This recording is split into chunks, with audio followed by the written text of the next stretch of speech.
Mechai started PDA 36 years ago, and we were able to visit so many of their different projects that were started at different times, but still to this day, you know, continue. He's looking toward the future to see, okay, what do the youth of Thailand need? You know, what do the young people in these villages need to make them be the leaders that Thailand needs for the future?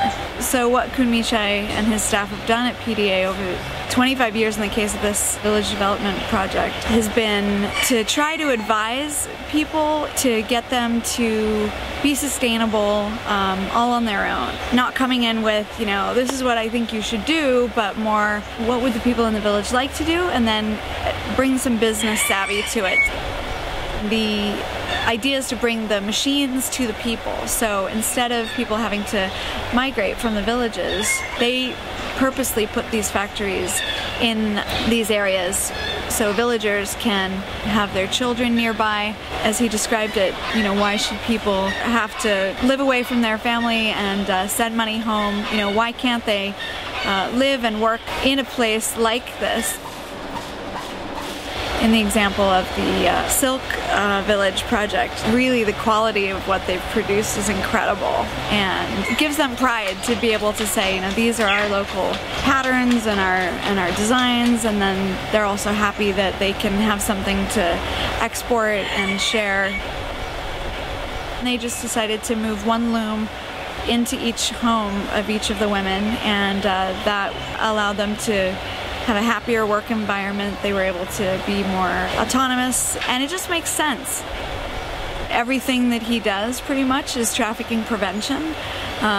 In a lot of the villages where there are programs, they have in the past had a major trafficking problem, and since the schools have been built 3 years ago, they've really strengthened the local communities, and we haven't heard of the same number of trafficking cases coming from these villages. So again, sort of looking at what makes a strong community, what makes a strong person, what makes a strong family. So he's not just thinking about the parents and the people in the village, but he's also thinking about, you know, preparing the younger generation to be successful in other settings. We got to visit the secondary school, which is 7th through 8th grade, and many children are able to go there, how they're thriving, just what it's meant for the whole community. There's nothing like it in all of Thailand.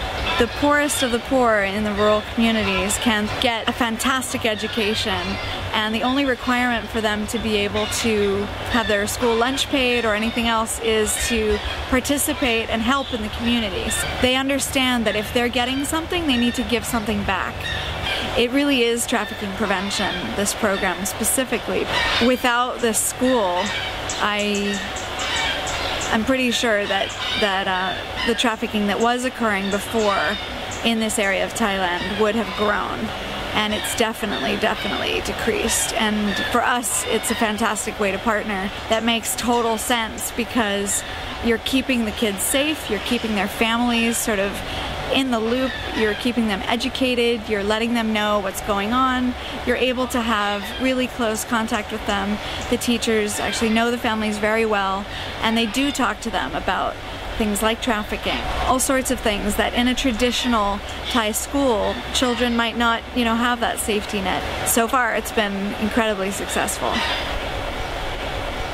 What makes Khun Mechai so interesting as a person and a social entrepreneur is how he's never content to rest on his laurels. He is constantly looking toward the future and constantly trying to tackle the next big thing. As he described it, he's addicted to trying to solve some of these big problems, and to him it's, look at this fantastic opportunity we have to, you know, revolutionize the school system in Thailand.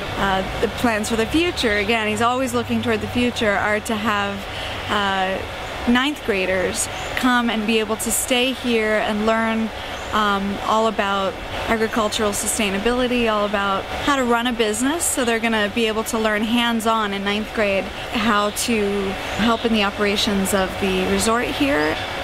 When I was at school in Australia in 9th grade, we were taken from the school, which is by the sea, up to the mountains for the whole year. Every Friday after lunch you had to go out on a hike. So so you go as far as you want to, minimum 3 and maximum 5.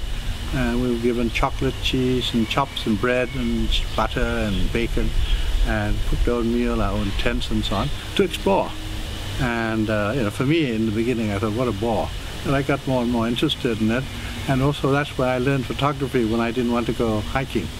And that sort of gave us an idea that's what the world is all about, and we all need to be cared for in a nice way.